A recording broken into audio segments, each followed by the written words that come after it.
Hi guys, welcome to week 8. And before I start the video, I want to apologize because my voice might go in and out. But we're gonna talk about the article called Gender and Managerial Stereotypes, How the Times Changed. It's by Powell, Butterfield, and Parent, and they found that even though women do hold more managerial positions, um, people still have that stereotype connecting or linking managers to masculine. We as women started really receiving our rights in the 20th century. So compared to the billions of years that we have, this is something that's predominantly new. So as a society, we're moving from an exclusive society to a much more inclusive one, but we're still not there yet. Sadly, we'll get there as long as we keep pushing to be more equal and to remember that your gender, whether you're male, female, or any other gender, it doesn't matter as long as your characteristic is perfect or at least good and you're a good person, because that's what matters most. Question number 2 is, what theory of leadership most appeals to you? So I want to reference this from the article Sources of Power and Influence, and one of them was using your expert power. And someone who uses their expert power is someone who is knowledgeable and experienced in that position, and that type of leadership doesn't really require a title. So it's not like they're a manager. It's like as long as they're knowledgeable and experienced in it.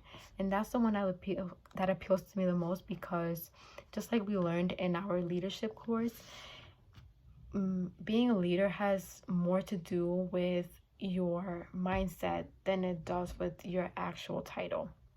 So someone who is an expert in something, like they said, it doesn't really require a title. It just focuses more on who you are and what you know. And also I want to add that now that we're talking about the other class, when we were talking about styles of leadership, I spoke about a situational leadership style is actually most beneficial, because I also believe that a leader should be adapted to a situation. Each situation is created differently, and that's why a leader should be able to adapt. So that means maybe in one situation you have to be direct, and another you had to delegate, and another you had to participate. So yeah, I think a leader should definitely be adaptive, and hopefully there's like an actual name for that theory. Not too sure. So yeah, and then question 3 is to reflect upon examples from your life of good and bad leadership and analyze what made those leaders good or bad. So to not make this too long, an example of a good leadership in my life was my Spanish professor. I still, till this day, look up to him. Even well, I had the class like senior year, so it was last year, between August and May, and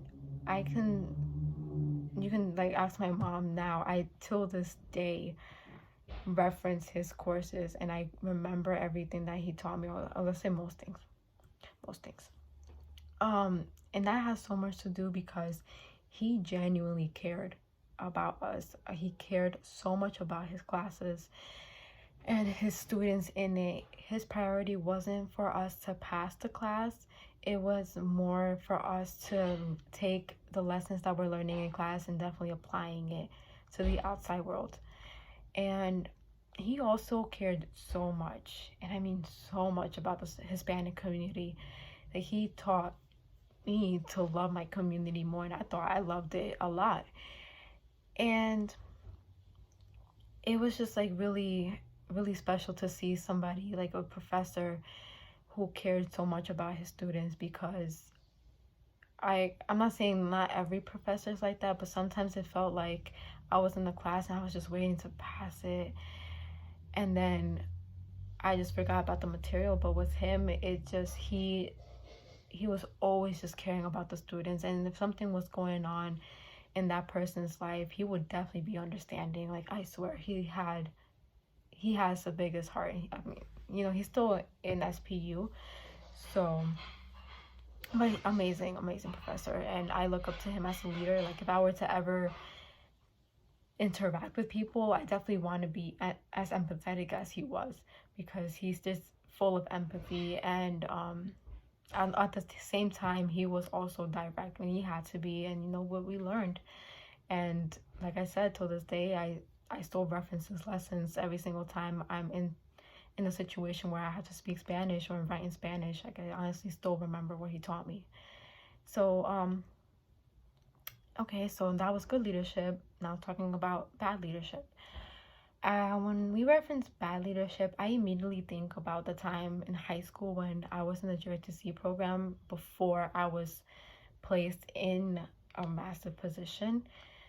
Um, Even though we were young and still like just starting out to learn what a like leadership position was and what it really was to be a leader, I took note of all the people who were commanders, team captains, the sergeant majors, etc. of any year that I was honestly in the program. Despite my position, I also paid attention around, and I noticed a lot of the people who were placed in these positions, they took advantage of it.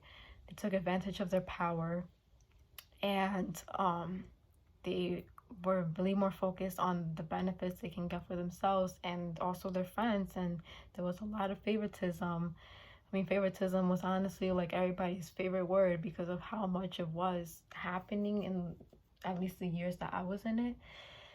So that was just an example of bad leadership. And I don't know if I really just like analyzed it really well.